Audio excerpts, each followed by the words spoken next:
तो दोस्तों आज जून की 18 तारीख है और आज की इस वीडियो में मैं आपके साथ इस बहुत ही खूबसूरत से परमानेंट फ्लावरिंग प्लांट जिसको कि मोगरा, बेला या फिर जैस्मिन के नाम से जाना जाता है, इस पौधे की जो केयर है, जो इसके लिए खास फ्लावरिंग फर्टिलाइज़र है, ऐसा फर्टिलाइज़र जिसको देने से आपके पौधे में ढेरों फूल आने लगेंगे, ढेरों कलियां आएंगी। ये देखिए मेरे इस पौधे में आप नोटिस करेंगे बहुत से फूल, बहुत सी कलियां आपको एक साथ दिखाई देंगी। इस वाले पौधे में भी आप देखिए, इसमें भी बहुत सी जो कलियां आपको निकलती हुई दिखाई देंगी। बहुत से कमेंट्स आते हैं इस पौधे में, एक तो कलियां नहीं बनती, दूसरा इसके ऊपर एक जो पेस्ट कह सकता हूँ वो बहुत ज़्यादा अटैक करते हैं।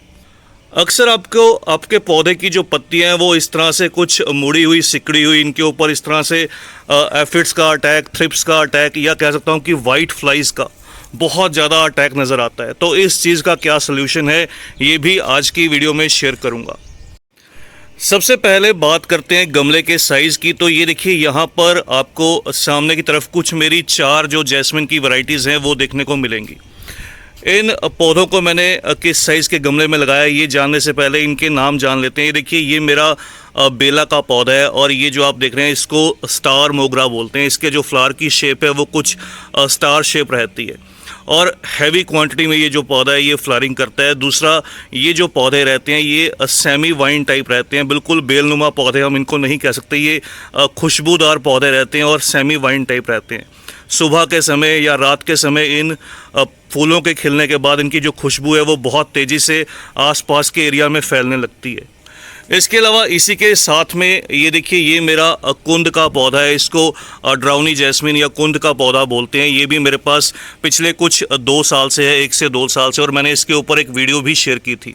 ये भी बिल्कुल सेमी वाइन टाइप प्लांट रहता है। इसको आप कटिंग प्रूनिंग कीजिए तो ये बिल्कुल एक छोटे पौधे की तरह या एक बुश की तरह ग्रो कर जाता है।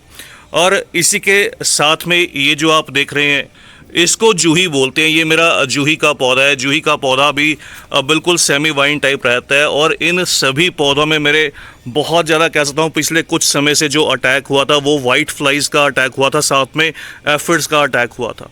तो इन सभी पौधों को अगर गमले की बात करूँ तो मैंने इस तरह से कुछ 10 से 12 इंच के जो मिट्टी के गमले रहते हैं उनके अंदर ग्रो किया है और हर साल इन पौधों की जो है वो रीपॉटिंग की जाती है। रीपॉटिंग के समय इन पौधों की रूट प्रूनिंग की जाती है और रूट प्रूनिंग के बाद फिर से इन पौधों को इन्हीं गमलों में शिफ्ट कर दिया जाता है। ये देखिए ये सभी के सभी मैच्योर प्लांट हैं, पुराने प्लांट हैं।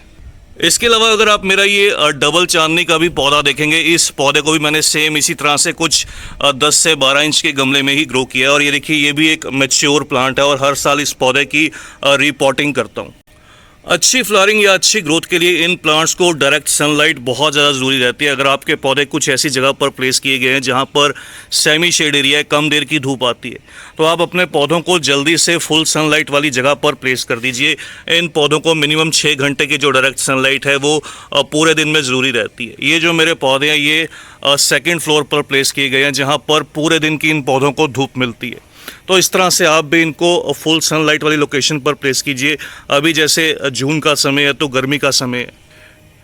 सबसे पहले बात करते हैं इन पौधों पर जो वाइट फ्लाइज़ का अटैक होता है। बहुत से मेरे दोस्तों के कमेंट्स आए थे कि वाइट फ्लाइज़ से किस तरह से छुटकारा पाया जाए, बहुत से पौधों को वो ख़राब कर देती हैं। तो मेरे इन सभी पौधों पर वाइट फ्लाइज़ का अटैक हुआ था। सबसे पहले जो मैंने काम किया वो ये किया कि इन पौधों को डिफोलिएट कर दिया। इन सभी पौधों को मैंने प्रॉपर जो है वो कह सकता हूँ कि डिफोलिएट कर दिया। इनकी जो स्टेम्स हैं वो केवल बाकी रह गई थी। ये देखिए मैं आपको दिखाता हूँ इसकी, तो हालांकि मैंने जो हार्ड प्रूनिंग भी की थी, तो हार्ड प्रूनिंग करने के बाद इसकी जो केवल स्टेम्स हैं वो बाकी रह गई थी। उसके अलावा इन पौधों को मैंने कुछ वाइट फ्लाइज से या थ्रिप्स से बचाने के लिए जो काम किया वो इस तरह से इसके ऊपर साइपरमेथ्रिन का स्प्रे किया। ये देखिए ये साइपरमेथ्रिन है, मेरे पास कुछ हिटसेल के नाम से है। तो इस चीज़ का केवल कह सकता हूँ कि 1 से 2 ml, बस थोड़ा सा आपने जो है वो 1 लीटर पानी में इस चीज़ को डिज़ोल्व कर लेना है। तो ये बहुत स्ट्रॉन्ग रहता है। केवल 1 से 2 ml, बहुत ज़्यादा आपने क्वांटिटी इसकी जो है वो इसके अंदर ऐड नहीं करनी। बिल्कुल देखिए हल्की सी मैंने इसके ऊपर जो है वो कैप के अंदर जो कह सकता हूँ कि एक छोटी सी जो स्पेस बनाया है उसके अंदर से थोड़ा सा जो लिक्विड है वो निकल कर बाहर आ जाता है।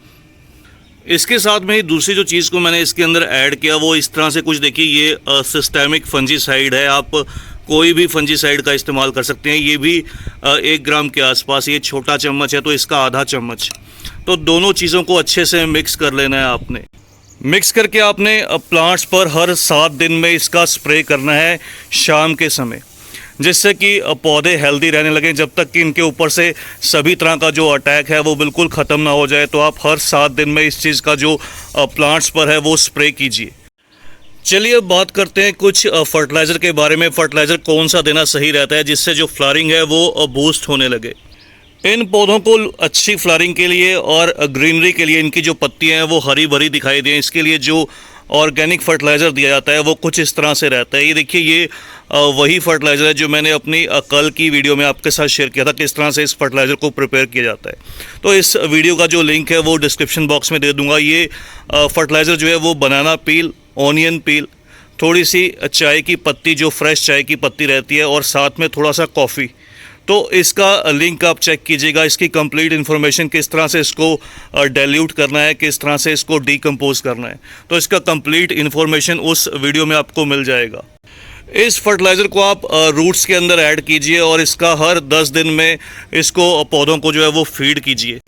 इसके अलावा जो मैं इन पौधों को फीड करता हूँ वो इस तरह से, देखिए ये बायो 20 है। ये भी एक कंप्लीट ऑर्गेनिक फर्टिलाइज़र है। बिल्कुल सभी जो इसके अंदर इंग्रेडिएंट्स हैं वो अवेलेबल रहते हैं। नाइट्रोजन, फास्फोरस, पोटेशियम और सभी के सभी जो माइक्रो न्यूट्रिएंट्स हैं वो सब चीज़ अवेलेबल रहती है।